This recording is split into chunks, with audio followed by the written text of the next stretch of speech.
Gusto ko lang malaman ninyong lahat na hindi ko na matutupad ang ipinangako kong pagbabalik ng mga love team sa dati.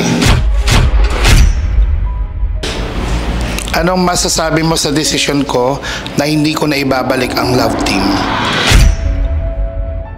Siyempre po nalungkot po ako dahil hindi ko naman po expect na hindi na po babalik yung dating love team po, yun po yung Migling. Then, nasaktan din po dahil may fans and supporter na din po yung Migling. Yun po, umaasa din po sila yun. Iniintindi ko din po yung nararamdaman din po nila.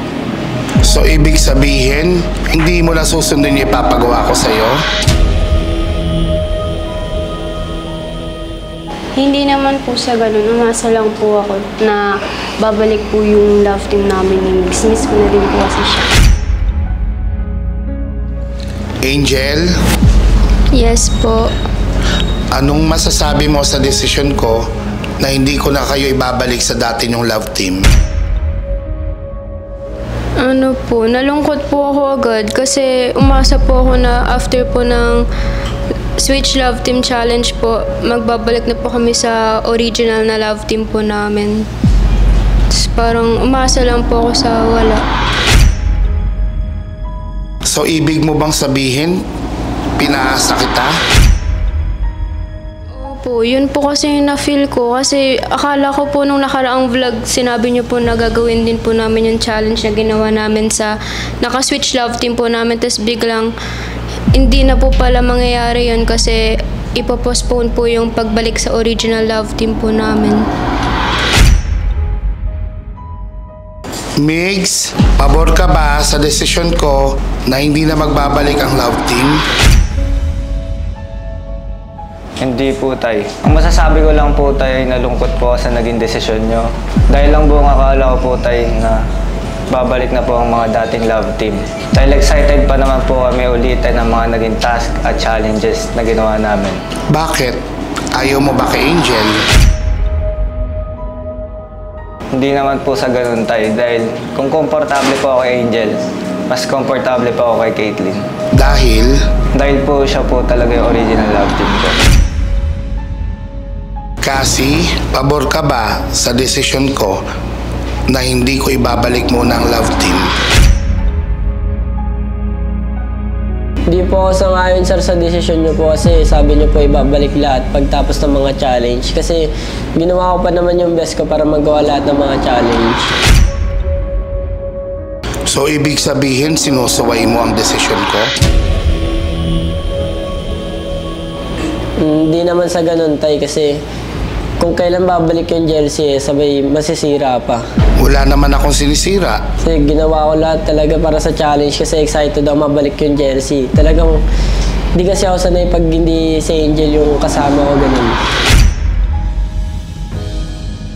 Yana? Tay?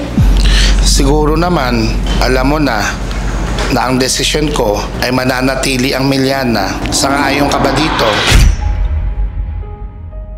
Tay, bakit ganun, Tay? Eh, di ba nangako po kayo na bago pa mag-start yung challenge? Sabi niyo, babalik after 2 months.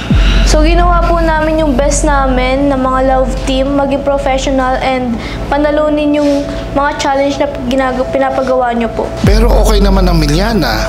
Hindi, Tay. Okay naman po, pero syempre yung pangako niyo pa rin po. Ginawa po namin yung best namin kasi nag-expect po kami after 2 months, babalik na po sa love team.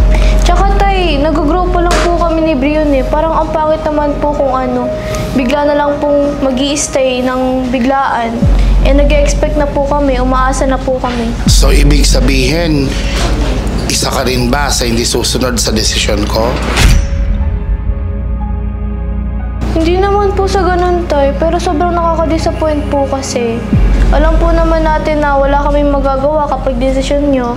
Pero syempre po, yung nararamdaman po namin lahat kasi umasa po talaga kami. Tsaka, Tay, sana isipin nyo rin po yung mga nararamdaman po naming lahat. Hindi lang po lagi sa mga desisyon, pero syempre po kami rin po sana isipin nyo. At tsaka i-consider nyo rin po kami this time. Miles, Tay? narinig mo naman siguro ang tanong. Yes, tay. Anong masasabi mo sa desisyon ko na hindi na makakabalik ang Milmi at hindi na makakabalik ang mga love team ninyong lahat? Tay, syempre di po ako sang-ayon talaga sa desisyon mo ngayon, Tay. Kasi ginawa naman po namin yung part namin, Tay, lalo na kami ni Ana kasi pinag-uusapan po namin to na gagawin lang namin to para sa challenge. Tapos malalaman ko lang na i-stay mo pala yung kung ano yung love team na meron kami ngayon, Tay. Syempre, para mainis ako nun, Tay, kasi gusto ko na po din makasama si Mitch, Tay. So, ibig mo sabihin, nagagalit ka sa akin yan? Tay, hindi naman po sana nagagalit po kasi meron din po kasi tayong pinag-usapan, Tay, di ba, nung unang vlog pa lang natin. Siyempre, yun po yung tumatak sa isip ko.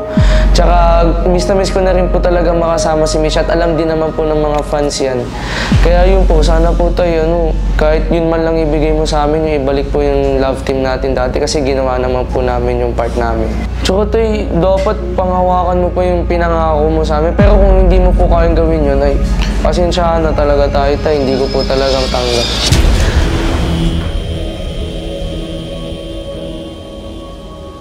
Mitch, Yes po. anong masasabi mo sa desisyon ko na hindi ko na ibabalik ang love team at hindi ko na ibabalik ang Milmi?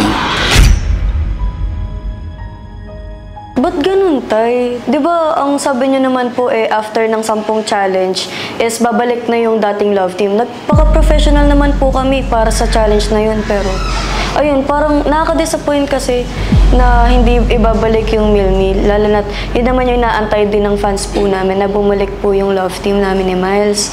Tsaka, ayun, tsaka wala sa usapan yun, di ba, Tay? Kasi ayun, si Miles nag-aantay na doon. Tsaka nakapag-usap na rin kami kung paano namin ibabalik yung content namin, kung paano ulit kami magpapakilig.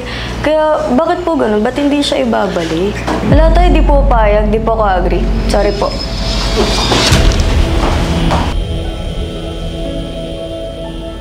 Hindi ko nagustuhan ang mga sagot ninyo sa akin.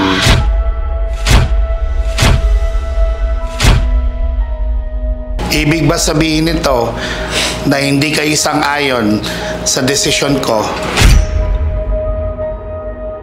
Yes po. Yes po. Pero kagaya ng pinangako, gusto ko malaman ninyong lahat. Ernest? So what's up guys, ayun, ngayong araw naisipan namin ni Direk na i-prank ang bawat love team. Kasi alam naman nating lahat na gustong gusto na nilang bumalik sa kanilang mga love team, di ba? Kaya ngayon, it's a prank!